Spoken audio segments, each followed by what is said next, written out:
First off, I just want to say thank you very much for inviting the PDAC here to provide some of our thoughts with respect to what's happening in the mineral industry today. And I personally see, well, at least 2 decades of real excitement ahead of us, so this is great. It was really great to hear the Minister talk about some of the work that the government here is doing with respect to northern infrastructure and talking to the metal demand that the globe needs here to really move us to this lower carbon environment. I don't want to disappoint people, but Scott just told me he flew a long way to hear me speak here today, and unfortunately he's likely not going to hear anything he doesn't know, but I think hopefully I will provide a little bit of insight here in terms of what's happening in the industry. So as you heard, my name is Alex Christopher, and I'm the president of the Prospectors and Developers Association of Canada, better known as either the PDAC or PDAC.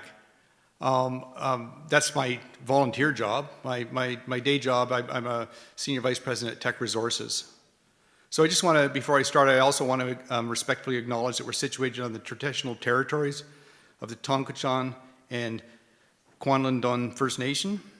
And I'm assuming that essentially everyone here is really familiar with the PDAC and our annual convention that's held every March. So anybody here not familiar with the PDAC convention?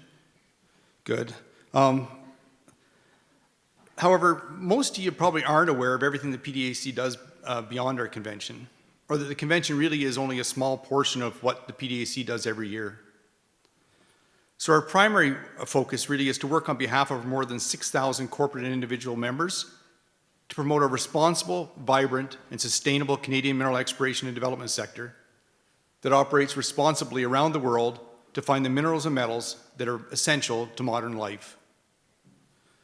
The PDAC encourages leading practices in technical, environmental, safety, and social performance in Canada and abroad. And we advocate with governments right here in Canada to ensure exploration and development has a voice in shaping the ever-changing regulatory framework, and that government policy supports the access to land, access to capital, and access to people that we require to maintain a healthy, sustainable, and competitive Canadian minerals industry. Here we go. Now, as much as ever before, we're facing a critical time for the Canadian minerals industry, and I see a very challenging but very exciting decade or two ahead of us. But to be successful, and as the Minister said, we must continuously work together with governments, First Nations, partners, and other stakeholders to ensure the challenges that we face every day are being heard, and that we continually highlight the important role mineral exploration and mining has in the prosperity of our great country. Our nation is blessed with an abundance of natural resources that are envied the world over, but we still face significant challenges. Despite the enormous potential that exists in Canada's northern regions, hundreds of known mineral deposits remain undeveloped in our 3 territories. And something I'm sure you all know, research shows that exploration in remote regions of Canada costs, it's easily 2, 3, or even 10 times greater than less remote areas. So without that significant infrastructure development to reduce those operating costs, remote communities are not going to be able to benefit from the economic opportunities generated by the industry. So there's really been never been a better time to act. Society and the world is looking to transition to low-emission green technologies. Critical minerals and metals for things like batteries and electric vehicles have become the focus of government and industry alike. Canada's north is well positioned to benefit from the change in direction here, and we want to see these opportunities realized. So that's a big challenge. And that's why PDAC works on behalf of its members to support a competitive and responsible Canadian mineral sector where companies are able to effectively explore for, discover, and develop the mineral and metal deposits that our modern society depends on, and we need to be able to do that in a timely fashion. So this past year was characterized by the continued push by both industry at large and our own federal government towards transitioning to this cleaner energy.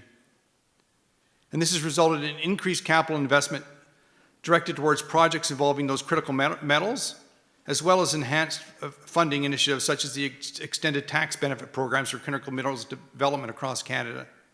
And these are things that PDAC advocates strongly for, both from a financial and an environmental stewardship point of view. So in order to support our members and prioritize our advocacy work, PDAC tracks industry data and issues very, very closely. And we do this to make sure our views and the voice we bring to government meshes with the realities of our members to help steer advocacy by targeting our recommendations to government. Over the last few years, we've been a key stakeholder in the development of the Canadian Minerals and Metals Plan and Canada's Critical Minerals List. And we continuously are active, consulting and meeting with parliamentarians and government representatives across the country to ensure the issues faced by our members and industry are well understood. Fiscal incentives, such as the Critical Minerals Exploration Tax Credit, is being implemented now, and we're working to see that the $400 million commitment over the next 5 years dovetails with the currently available incentives and is readily accessible to junior exploration companies. And this is something I'll expand on in a little bit. We responded to the recent consultation on NI 43-101, noting to the regulators that it's imperative the framework remains within the technical realm, and that there needs to be greater alignment between the professional geoscience associations in defining who can be a qualified person in Canada. We're also advocating for increased federal support for the National Benefit Sharing Framework for Natural Resource Project that directly contributes to increased education, training, and capacity development opportunities for Indigenous people in Canada. And at a high level, we consistently engage across government ministries calling for better coordination between federal departments like finance, natural resources, and environment, promoting a cohesive strategy with respect to reaching net zero, conserving our lands and oceans, and building our capacity to supply critical metals required to underpin the transition to a lower carbon future.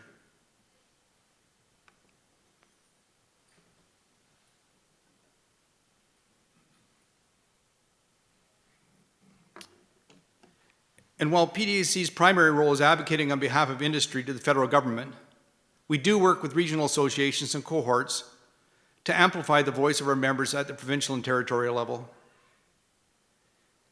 PDAC continues to support the Yukon Chamber of Mines, as well as the chambers in the Northwest Territories and Nunavut, in their calls to the federal government to establish a North of 60 mineral exploration tax credit.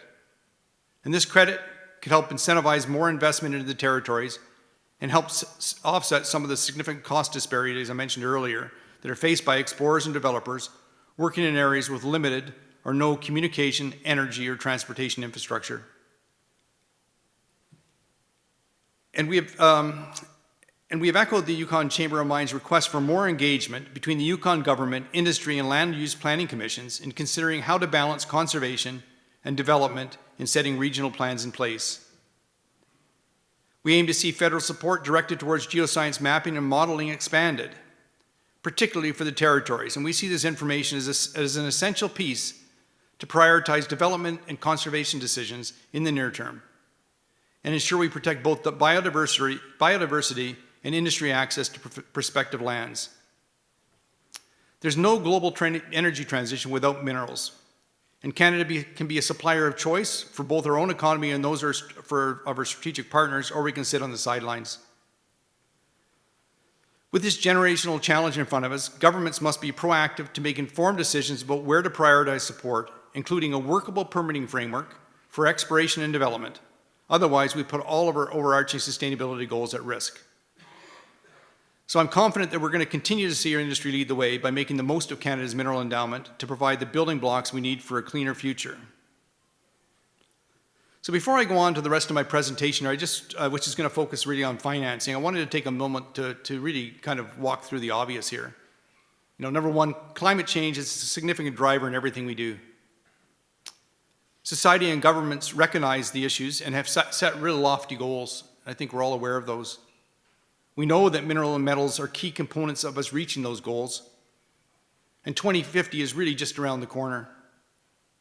Unfortunately, historically, it's taken 15 years or longer from discovery to production for a new mine, and this is actually getting slower, but we need to go much faster if we're to deliver into the future vision of the world. So everyone needs to be committed to solving this dilemma if we want to create a better world for future generations.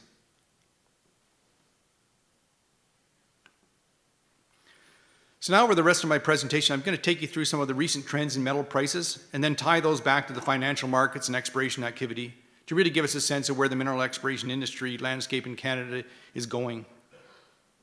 I'm going to also try and connect some of these trends with PDAC's recent advocacy work and what they may mean for explorers in Canada. So switching now ready to look at some of this data. This outline shows some relative performance of various metals over the last 5 years. The chart on the left really compares copper, zinc, and gold. And we can see relatively low volatility over the 5-year period, with these metals really following an upward trend generally. However, this trend has changed direction in 2022, with the prices for all of these three metals losing ground during the year. Gold's been on a downward trend this year, despite the prospect of widespread inflation and negative real interest rates, which are really typically price catalysts for gold. But it seems like the relative strength of the U.S. economy and their dollar versus other global benchmarks has been the major headwind for gold through most of 2022. That said, I think we've actually seen some rebound in the recent weeks post U.S. midterm elections. The chart on the right here shows a relative price performance for battery metals, nickel, lithium, and cobalt. And unlike the left-hand chart, prices for these three metals have really seen some significant volatility and some real increase in prices over the last few years. The price of nickel has remained in positive territory for the bulk of these 5 years and has effectively doubled over this period of time, with a big sharp uptick in earlier this year, which is quite noticeable. And this is possibly a reflection of the Russian invasion of Ukraine and really some of the concerns around the global supply chain constraints, given that about 15% of the annual nickel production comes from Russia. Lithium and cobalt prices have actually trended fairly flat over this period of time, until 2021, where we see the trajectory of these two metals start to take different directions. Lithium is very strong, whereas cobalt's gone up and down here. And I think cobalt price is still lower right now than it was in 2017, and this is possibly a function of some of the major manufacturers such as Samsung and Tesla announcing a move towards cobalt-free batteries in the future. So basically, in terms of metal prices, just a quick recap here. Lithium outlook really looks strong. Noticeable that the key electric vehicle metals are not necessarily moving in step, with copper, nickel, and cobalt losing some ground in comparison to lithium. And while there's a wealth of inflationary pressures on hand and economic uncertainty on the horizon, the relatively strong US dollar through most of 2022 has held back gold and precious metal demand. So the economic and market demand uncertainties have been weighing heavily on base metal prices during the year. Now that said, the world is waking up to what we need to transition to a net zero or low emission future, and the demand outlook for critical minerals is likely only to grow over the long term. And we can see that in quite often the metal stocks that are out there. Things like copper at all-time lows in terms of metal stock, although the price has been weakening. So generally, all of these things should bode well for metal prices for more traditional base metals over the near term, as well as the rare earth elements and battery metals. So in general, the global supply-demand balance and trajectory of minerals and metal prices have a heavy influence on what the investment landscape for mineral exploration and development industry looks like, both globally and in Canada. So with those commodity price trends that we just touched on as a backdrop, we're going to switch to look at the capital markets and the amount of exploration dollars that have been flowing into the sector and how those dollars have been deployed over the last year and decade. And hopefully this will provide us some insight into what the next 12 to 18 months are going to look like. So the bar graph on the left here shows the equity raised over the last decade by jurisdiction, and it's been quite a roller coaster, with significant funds raised here recently in 2021 on the back of very strong commodity prices. However, in 2022, the winds have changed, as I noted earlier, and with respect to metal prices, and the pace of money invested in the sector has slowed significantly, as our industry is not immune to the impacts being felt across the broader markets. So price declines, demand uncertainty, inflation, and recessionary concerns. So on this point, investment into the sector in Canada appears to be holding up as well or better than many of the other major markets around the world, but it's still down. The wheel chart on the right-hand side of the slide shows that Canada has been the top destination for raising capital over the last 10 years, taking home 1/5 or 20% of the pie. That said, however, Australia has taken the top position from Canada in 2020 and 2021, and the trend seems to be playing out again in 2022. So we're losing ground. However, with this as the backdrop, Canada is still expected to be one of the primary sources of new capital investment for the mineral industry in 2022. And this reflects the depth of our financial service ecosystem's ability to connect investors to mineral exploration companies, and is an inherent advantage we have here in Canada. So switching focus here from international to Canadian markets and now reading in Canadian dollars, this bar chart really shows the money raised on the TSX and TSX Venture Exchange over the last decade, and it's broken down by type of financing completed, whether it's private placement, public offerings, or IPO. So you can see here we've seen a healthy rebound in capital investment from all sources over the last couple of years. And in 2021, private placements hit a decade high, and public offerings and IPOs were at a level not reached since 2017-18 or 16-17. Collectively, the amount of money invested into the sector in 2021 was the most recorded since 2012, and this can really be attributed largely to the upward price trends for the metals that we looked at earlier. This can't be said for 2022. The overall markets have weakened. We've seen major indices like the S&P and Dow down as much as 20% or more at points. And this has impacted the availability of risk capital as commodity prices have largely been on a downward trend this year. On a positive note, while we may fall short of the 2021 peak, this year is projected to be at least in line with historical averages. And at the end of August here, we nearly surpassed the amount of money raised in all of 2019. And if you recall the prior graph, this really can't be, same can't be said on a global basis, with 2022 expected to be near the low end of financings for the last decade globally. So just jumping on to talk a little bit about flow-through shares, and this is one of the big advantages Canada has. It enables the Canadian minerals explorers to continue to attract investment even in a weak market. Flow-through has been the source of roughly $25 billion in domestic exploration financing over the last 2 years. And in fact, 2021 represented an all-time high for the amount of funds raised via flow-through shares. And while the trajectory for 2022 is not going to reach the 2021 peak, it's shaping up to be another significant year, eclipsing $1 billion, and perhaps for only the third time since the regime's inception in the 1970s. At PDAC, we recognize the challenges junior explorers have faced in sourcing hard dollars outside of flow-through shares. And while we have little influence on the outside markets, we're very active in advocating with regulators to make financing rules less onerous on small companies, and in advocating to various extensions of the federal government that deal with and administer flow-through shares. Our aim is to see the regime steadily improved and streamlined with industry practices so that it's effectively and practical for the industry to continue to fuel new discoveries within Canada.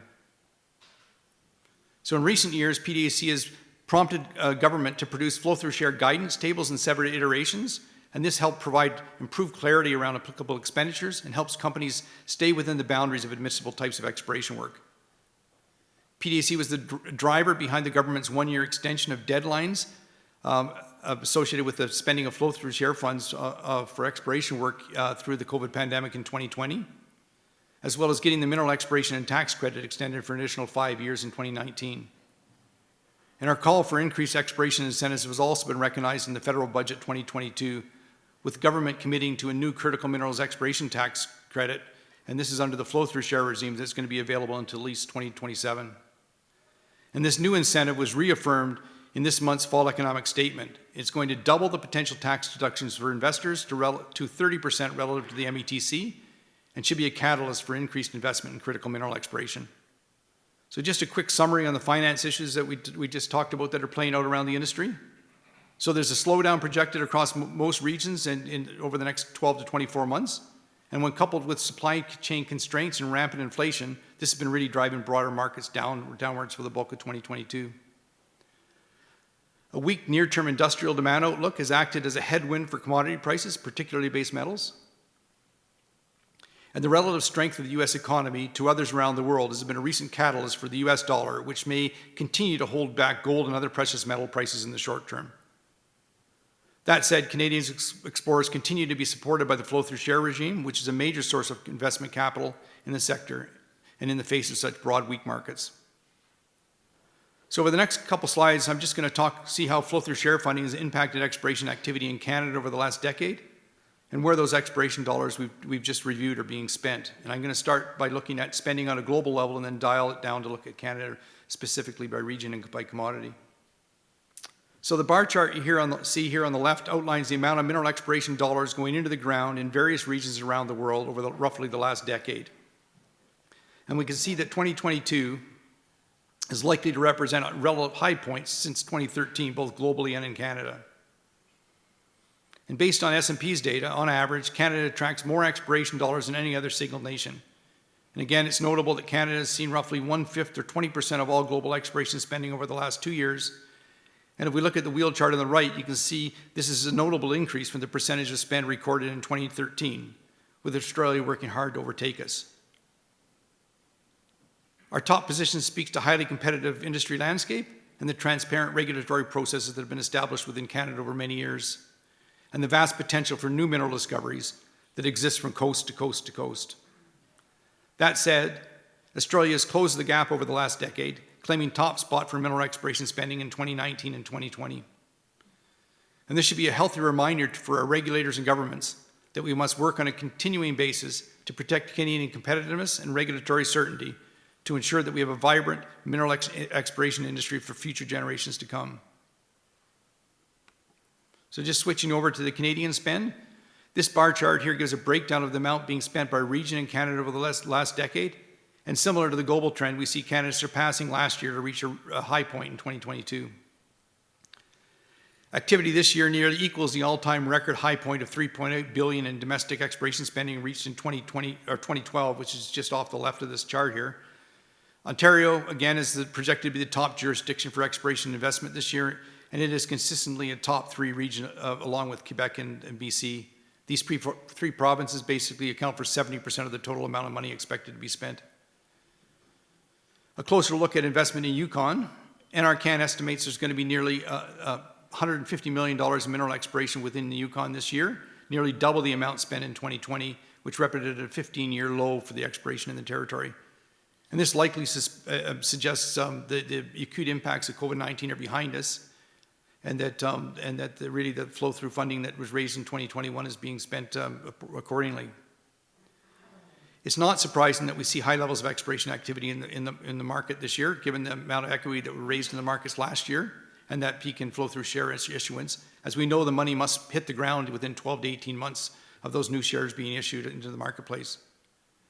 And with this lag period between financing exploration in mind and what we saw in the previous slides, there's a really good chance here that we're going to see a slowdown in activity in 2023 on the back of the markets cooling this year in terms of total amount of equity raised and flow-through share funds raised. So this is my final graphic here, and it's based on NRCan data, which breaks down what minerals are being targeted within Canada and how much of the exploration spend they attract. This data supports my 60-40 rule in that precious metals and gold exploration in particular attract about 60% of the spend on an annual basis. And that really creates a lot of competition for financing land in that space.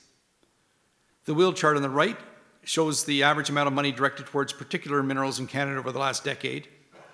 And while base metal exploration has been on the rise in the last few years, the proportion going towards other metals and non-metals, things like lithium, cobalt, graphite, and rare earths, remains below 5% of the total activities. This highlights the need to expedite implementation of the incentives like the new 30% critical mineral exploration tax credit, and moving forward with the nearly $4 billion committed in the last year's federal budget to boost Canada's critical mineral supply chains. It's clear that our government's response to the PDAC and industry advocacy efforts for competitive fiscal policies and targeting incentives to go a long way to making the Canadian exploration development landscape very competitive in the global market and reducing volatility during major downturns. So I just want to close off here by sharing how excited I am here about returning to what I expect to be a normal, fully in-person convention this coming March. And normal there is a new norm, but this is, I think, really great to see happening. We're back in March. This aligns more closely with the core elements of our industry, like the market activity, providing timely place for students and new professionals and industry people that spend their time in the field to come and convene and network. So I know a lot of people like June and they love the weather in June, but we're back in March, and that's, I think, where we're going to stay. I hope to see as many of you as possible at the Convention Centre in Toronto, where we're going to be back at both the North and South buildings and really expanding our floor, and hopefully welcoming even more exhibitors this coming March. I think importantly, in addition to what you see in terms of the exhibits and extensive programming, we aim to host as many government officials as possible, and that includes MPs, federal cabinet ministers, et cetera. We're going to continue to work each day to ensure that our members have a voice in Canadian policy and that the mineral industry is going to continue to play a critical role in our transition to a low-carbon future. So with that, thank you very much for your attention, and thank you for inviting me to speak here today.